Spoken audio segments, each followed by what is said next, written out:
అన్నట్టుగా సాగిన పులివెందుల ఒంటిమిట్ట జెడ్పీటీసీ ఎన్నికలకు సంబంధించిన ఫలితాలు మరికొద్దిసేపట్లో వెలువడబోతున్నాయి. ఇప్పుడే కౌంటింగ్ సెంటర్ దగ్గర రెండింటికి సంబంధించిన కౌంటింగ్ ఒకే చోట కడపలో జరుగుతోంది. జరుగుతున్న చోట కూడా అటు వైఎస్ఆర్ కాంగ్రెస్ పార్టీ నేతలు ఇటు టీడీపీ నేతలంతా కూడా టెన్షన్తో ఎదురు చూస్తున్నారు. ఈ రిజల్ట్ అంతా కూడా అటు పులివెందుల్లో జగన లేకపోతే చంద్రబాబు, టీడీపీయా వైఎస్ఆర్ కాంగ్రెస్ పార్టీ అన్నట్టుగా ఒక ప్రెస్టీజియస్గా ఎన్నికలు సాగాయి. ఎన్నికల్లో అనేక రకమైన ఘర్షణలు, ఒక ఉద్రిక్త వాతావరణాలు, అరెస్టులు, ఈ పర్వాల నేపథ్యంలో ఎన్నిక అనేది జరిగింది. సాధారణంగా ఒక జెడ్పీటీసీ ఎన్నిక చాలా చిన్న ఎన్నిక. ఈ ఎన్నిక కోసం రెండు పార్టీల మధ్య ఆధిపత్య పోరు అనేది చాలా ఎక్కువగా కనపడుతుంది. పర్టికులర్గా ఈ ఎన్నికల్లో ఓడించడం ద్వారా జగన్ గతంలో చేసిన, కుప్పంలో చేసిన ఏదైతే ఆ ఎన్నికల్లో గెలవటానికి చేసిన అరాచకాలు ఉన్నాయో వాటిని బయట పెట్టాలి అనేది టీడీపీ ప్రయత్నంగా కనిపిస్తుంది. పులివెందుల్లో వైఎస్ఆర్ కాంగ్రెస్ పార్టీని ఓడించడం అనేది కష్టసాధ్యమైన పని అని ఇన్నాళ్ళు భావించేవాళ్ళు. కానీ ఇప్పుడు ఎట్టి పరిస్థితుల్లో కూడా ఓడించి చూస్తామనేది నేతలు అంటున్నమాట. ప్రస్తుతం టీడీపీ కడప జిల్లా అధ్యక్షుడు, పొలిట్ బ్యూరో సభ్యుడు శ్రీనివాసరెడ్డి గారు ప్రస్తుతం మనకు అందుబాటులో ఉన్నారు. శ్రీనివాసరెడ్డి గారు నమస్తే అండి. నమస్కారం అండి. నమస్కారం. ఎలా మొత్తం ఎన్నికల ఆది నుంచి ఇప్పటి వరకు మొత్తం మీరే దగ్గరుండి చేసినట్టున్నారు, మీరు మేడం మాధవిరెడ్డి గారు కలిసి. సో మీకు కూడా ఒక ప్రెస్టేజ్ ఇష్యూ కదా ఎన్నిక. ఎలా రిజల్ట్ ఏం రాబోతుంది అనుకుంటున్నారు? 100% టీడీపీ మేము మా అభ్యర్థి గెలుస్తారు. దాంట్లో అనుమానం ఎందుకు? అనుమానం ఎక్కర్లేదు. అంటే ఎంత మెజారిటీ వస్తుందని? ఇప్పుడు 10,000 ఓట్లకి 8,000 ఓట్లు పోలయ్యాయి పులివెందుల్లో. 5,000 పైన వస్తుందండి. 5,000 పైన ఓట్లు పడితే మెజారిటీ అండి. 5,000 పైన మెజారిటీ వస్తుందని మేము అనుకుంటున్నాం. ఓకే. ఒంటిమిట్ట అండి, ఒంటిమిట్టలో 24,000 ఓట్లు అయితే 20,000 ఓట్లు పడినాయి. ఒంటిమిట్ట కూడా గెలుస్తాం, కానీ నేను పూర్తిగా పులివెందుల మీదే ప్రోగ్రామింగ్ అంతా ఉండే. నేను ఒంటిమిట్ట వేరే పార్లమెంట్ కదా, అది వాళ్ళు చూశారు. కానీ బట్ ఒంటిమిట్ట కూడా 100% మేము గెలుస్తున్నాం, దాంట్లో అనుమానం లేదు. ఏంటది ఎందుకు ఇట్లా ఒక చిన్న జెడ్పీటీసీ ఇది గెలవటం ద్వారా మీరు కడప జిల్లా జెడ్పీ చైర్మన్ ఏం గెలిచే అవకాశం లేదు కదా? లేదు, అవకాశమే లేదు. లేదు, అయినా కూడా ఎందుకు ఒక జెడ్పీటీసీ స్థానం కోసం ఇంత పెద్ద ఎత్తున పోరాడాల్సి వచ్చింది? మీరైతే 24 గంటలు మీరు అక్కడే ఉన్నారు ఆల్మోస్ట్. గత ప్రభుత్వము జగన్మోహన్ రెడ్డి గారు ప్రాతినిధ్యం వహిస్తున్న నియోజకవర్గం ప్రజల్లో ఎటువంటి వ్యతిరేకత ఉంది వీళ్ళ మీద పోలింగ్ జరిగితే, గత ప్రభుత్వంలో చేసిన ఇవన్నీ కూడా ఆ నియోజకవర్గ ప్రజలే ఇప్పించినట్లుగా మనం భావించాలి. ఇది ఎందుకంటే ఒక్క ఛాన్స్ ఇస్తే అధికారంలోకి వచ్చే నాయకుడు ఏ విధంగా దాన్ని నాశనం చేశాడనే దాన్ని ఈ ఎన్నిక ఫలితాన్ని బట్టి చూస్తే మీకు అర్థమైపోతుంది. సొంత నియోజకవర్గంలో 40 సంవత్సరాలుగా ఈ జెడ్పీటీసీకి పోటీ లేదు. పోటీ లేకుండా పోటీని అడ్డుకొని ఇనానిమస్ ఎలక్షన్ గెలుచుకొని అనేక రకాలుగా అరాచకం చేసి ఈరోజు పోలింగ్ జరిగేసరికి ప్రజల్లో నుంచి ఎంత వ్యతిరేకత వచ్చిందో దీన్ని బట్టి చూస్తే అర్థమైపోతాం. అంటే ఈ ఎన్నిక జెడ్పీటీసీ మీరు గెలిస్తే రాష్ట్రంలో ఏకంగా జగన్ ఓడించినట్టేనా? జగన్ ఓడించినట్టే ఫీల్ అవుతారా?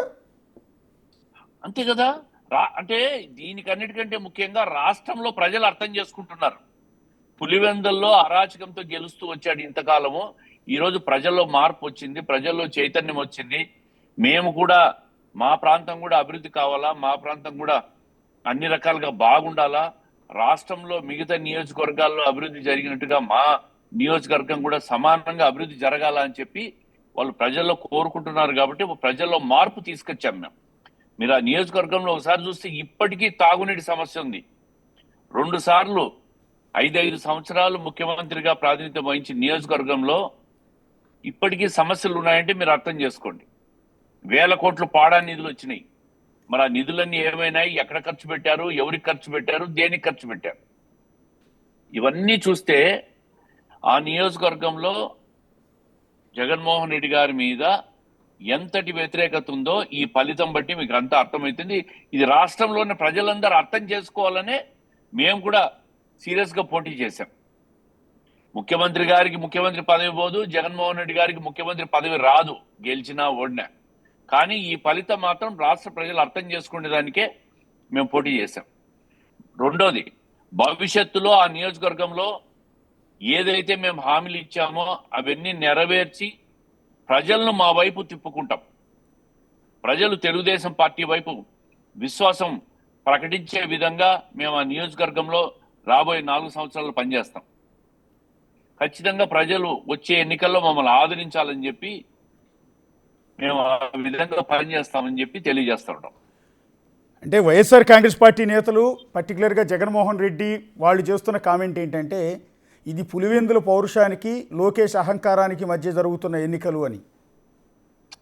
వాళ్ళు ఏదో సెంటిమెంట్లన్నీ క్రియేట్ చేయాలని కాదు. సెంటిమెంట్లు ఏదో క్రియేట్ చేస్తే సెంటిమెంట్ బయటపడుతుంది అనుకుంటున్నారు. అడిగో సెంటిమెంట్ లేదు, ఏం లేదు. ప్రజలకు కావాల్సింది అభివృద్ధి, ఆ అభివృద్ధి కోరుకుంటా ఉన్నారు అంతే.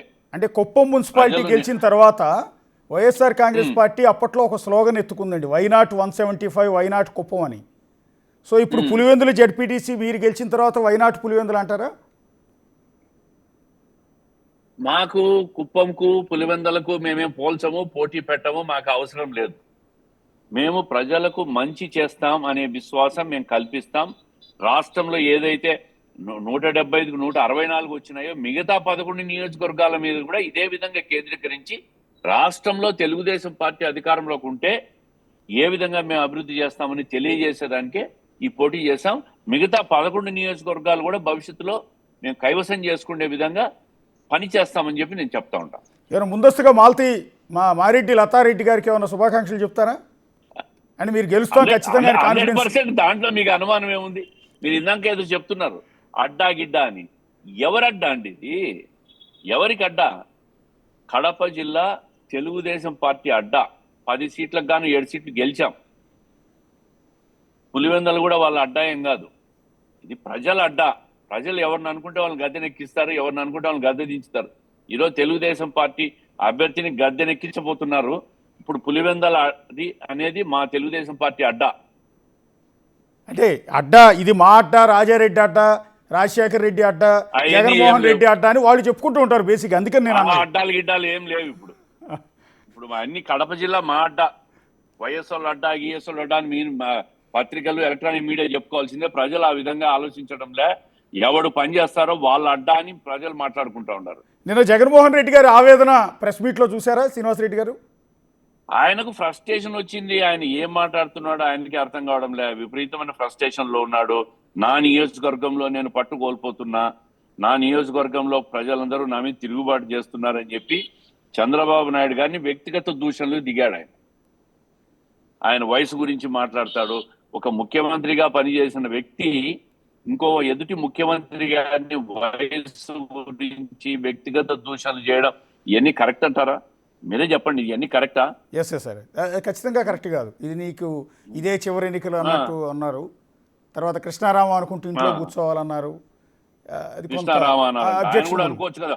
ఓడిపోయినాక జగన్మోహన్ రెడ్డి గారు కూడా కృష్ణారామ అనుకొని ఇంట్లో కూర్చోవచ్చు కదా. సో ఇప్పుడు ఇంకా 4 ఏళ్ళు ఉంది ఆయనకి. 4 ఏళ్ళు ఆయన కూడా కృష్ణారామ అనుకొని ఇంట్లో పండుకోవచ్చు కదా జగన్మోహన్ రెడ్డి గారు కూడా. సరే, ఈ ఎన్నికల్లో గెలిస్తే ఖచ్చితంగా ఆ క్రెడిట్ శ్రీనివాసరెడ్డి గారికి అండ్ దెన్ ఎమ్మెల్యే మాధవిరెడ్డి గారికి కిందే వస్తుంది. ఎందుకంటే మొదటి నుంచి ఇప్పటి వరకు కూడా ఎన్నికల్లో గెలుపు కోసం ఎన్ని ప్రయత్నాలు చేశారు అనేది మొత్తం భుజాన్ని వేసుకుని మీరు మోస్తూ ఉన్నారు. పులివెందుల జెడ్పీటీసీ ఓడిపోతే ఆ ఎఫెక్ట్ ఎవరి మీద పడే అవకాశం ఉంటుంది? పర్టికులర్గా నేనేమంటానంటే పులివెందుల ఎమ్మెల్యే జగన్మోహన్ రెడ్డే, కానీ అక్కడ వ్యవహారాలన్నీ ఆయన తరఫున ఎమ్మెల్యేగా చూసేదంతా అవినాష్ రెడ్డి అని చెప్తూ ఉంటారు. సో అందుకని ఎన్నికల్లో గెలుపు కోసం ఆయన పాపం కింద పడ్డాడు, మీద పడ్డాడు, అరెస్టులు అయ్యాడు, కారులోంచి ఈడ్చుకుంటూ పోయారు పోలీసులు. సో ఇవన్నీ ఫేస్ చేసిన నేపథ్యంలో ఒకవేళ ఓటమి పాలైతే ఆ ఎఫెక్ట్ జగన్మోహన్ రెడ్డి మీద కంటే కూడా అవినాష్ రెడ్డి మీద ఎక్కువ పడే అవకాశం ఉంటుందేమో.